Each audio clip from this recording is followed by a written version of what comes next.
Time now for Can't Take the Heat, built by the Home Depot.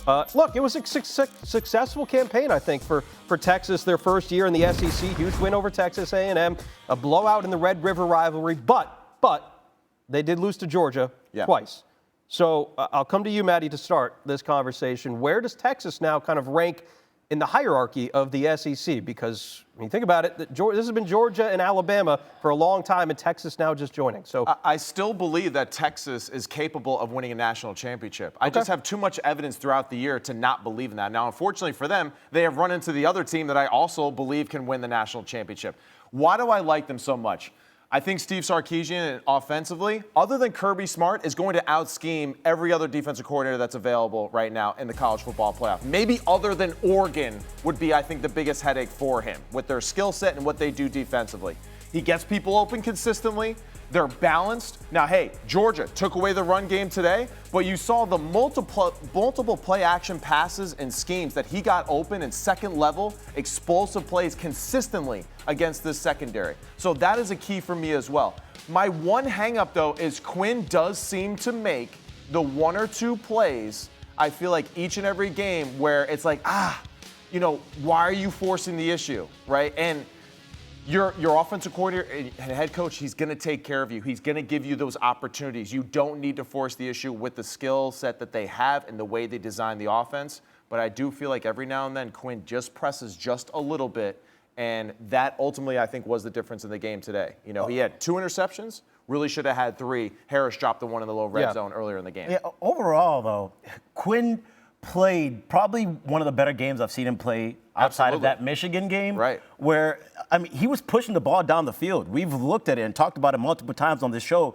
Quinn Ewers' average yards per air attempt is in the bottom 5 of the country. He does not throw the ball down the field. But today, what did we see?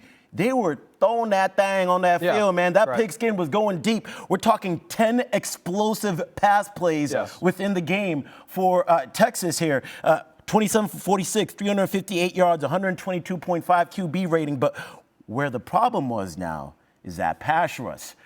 Texas, that offensive line, damaged. Kelvin Banks didn't play. Huge storyline coming into this game. Definitely. Georgia, an SEC championship record, 6 sacks on Quinn Ewers. What did they do in that first matchup, Spence? They got after the quarterback again and again and again. And there was multiple negative plays that affected Texas here. And one of the things about Texas from last year coming into this season is, how do you fare within the red zone? They're above average, but not great.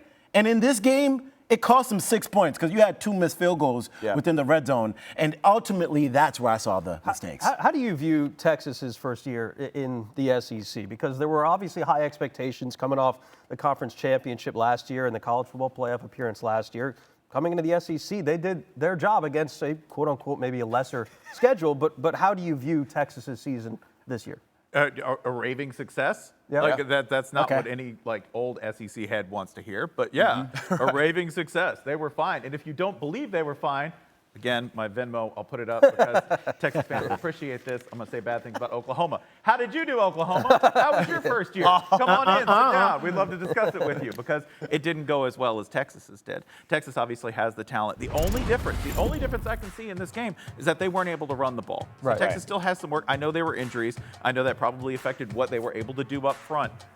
They still have to get bigger and beefier up front, okay? Because if you can't run it against Georgia, especially this year, because Georgia gave up yards on the ground, not to great teams, but to UMass, all right? And yes, to a good Georgia Tech team.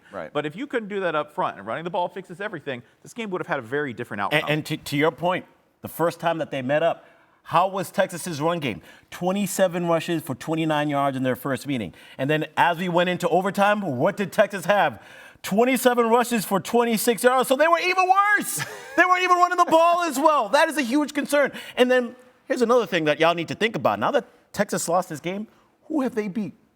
Who has Texas beat? Matt, you were bringing this up in our conversation. And this is just a shout out to Alabama fans. Since Spencer's saying it, my Venmo will be available after the show as well, because Alabama, you now have a win against the SEC champion, baby. And that is going to be hard to keep you out the college football playoff. I'm not sharing my Venmo with anybody, but yeah. Spence, what do you got? The last point I will make is this. I know Texas got beat up today by a Georgia team that all they had was whooping, right? That's all they had to give out, and they did a great job winning. Yeah. Texas recovered beautifully because I was on the field at field level for that first game in Austin. Yeah. Right. Texas was not ready for the kind of hitting that these dudes do at Georgia. They were not ready. This time they were. They rose to that challenge. No doubt. They're real close.